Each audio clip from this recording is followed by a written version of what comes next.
Les amis, bonjour. Mon ring, c'est la rue. On en parle.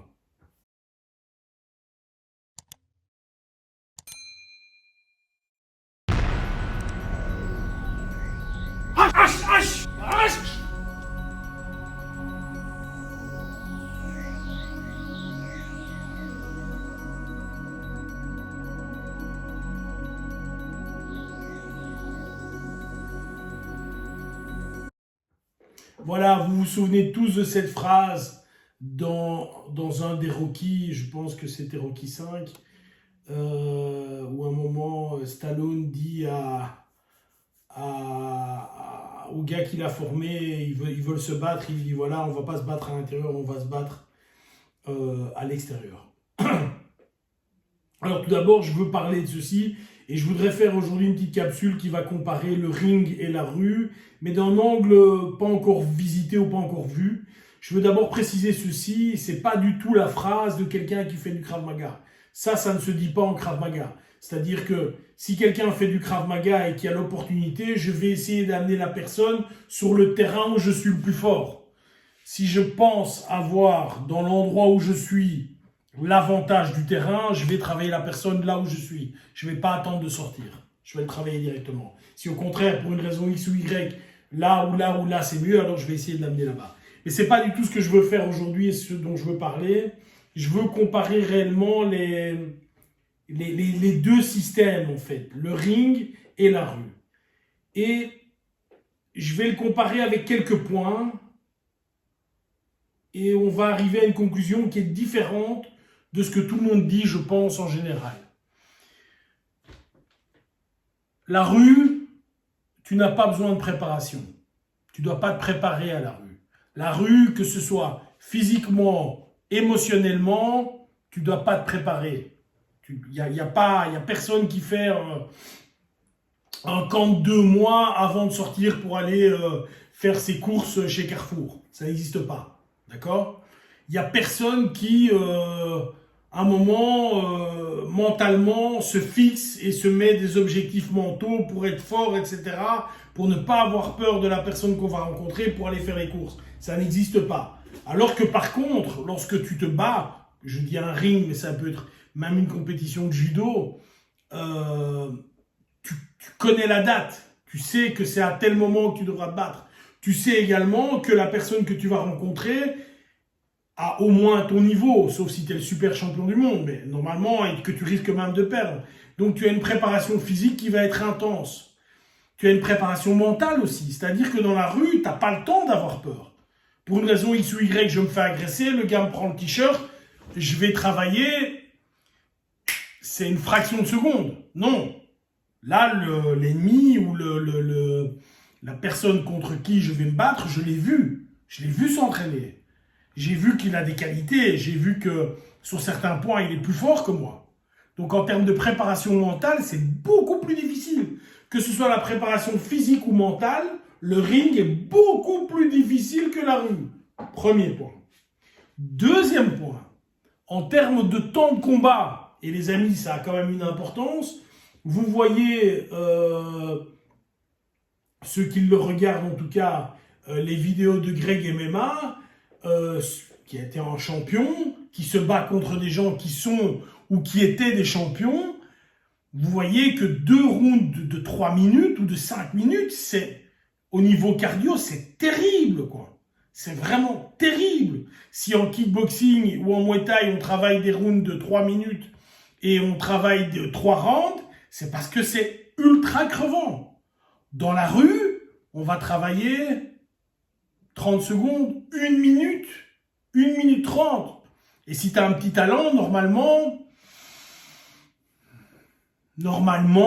si tu as un petit talent, dans la minute, le combat est terminé. Donc là, encore une fois, la rue est beaucoup moins compliquée que le ring ou que le combat 1 contre 1, que champion contre champion.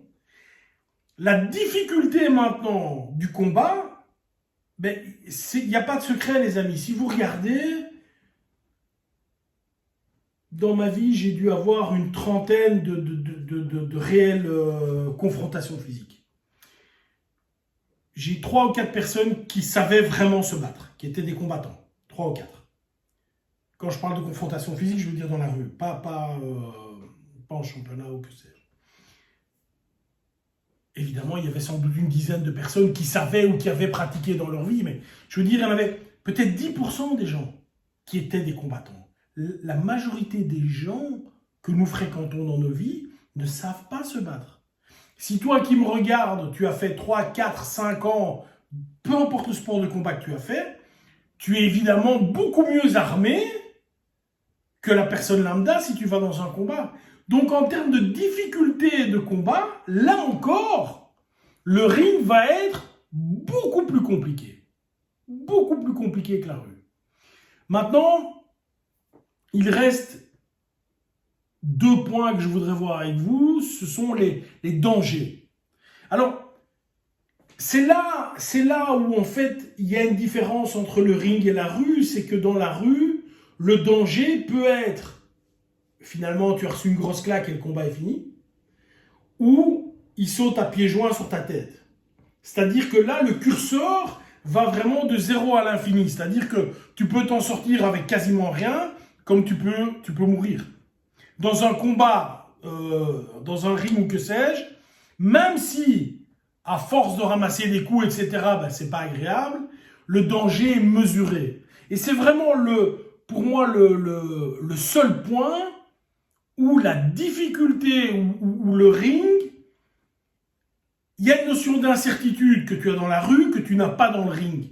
Tu sais que quand tu travailles dans un ring, et je dis ring, ça peut être une compétition, alors, il y a parfois des accidents, évidemment, mais en règle générale, tu sais que si le coup est trop fort, t'es KO, tu tombes, tu n'en auras qu'un. Si l'étranglement passe, tu tapes et ça s'arrête. Ou si toi, tu ne tapes pas, l'arbitre va stopper. Donc, tu sais que les dangers sont bien cadrés dans tout ce qui est compétition, affrontement avec un arbitre. Je vais le dire comme ça.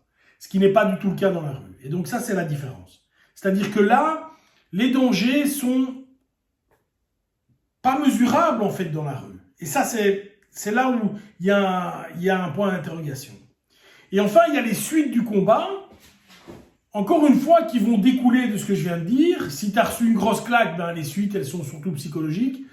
Tu vas pas te sentir bien dans ta tête.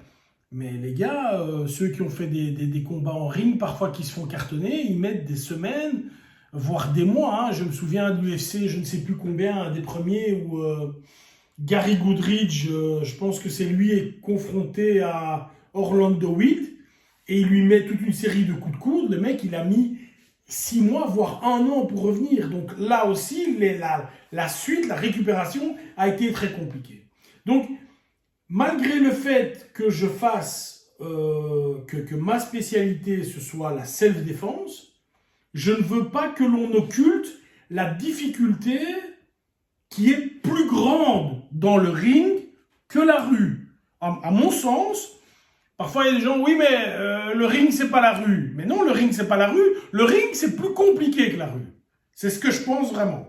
Donc je pense vraiment que quand vous êtes un grand compétiteur en judo ou en JJB, un grand compétiteur en boxe taille, enfin peu importe les sports de combat que vous faites, je pense vraiment que globalement, la complexité est plus grande. La seule différence que tu vas avoir dans la rue, c'est que le danger, tu ne sais pas le mesurer. Et qu'effectivement, il n'y a pas de règle. C'est la seule différence. Donc, s'il vous plaît, alors que la self-défense, c'est vraiment mon domaine, et il y a une belle explication avec Fernand Lopez qui avait fait le beau parallèle entre le MMA et la self-défense, mais en termes de complexité, de difficulté, le ring est beaucoup plus complexe et beaucoup plus difficile que la rue. Voilà. Bye bye.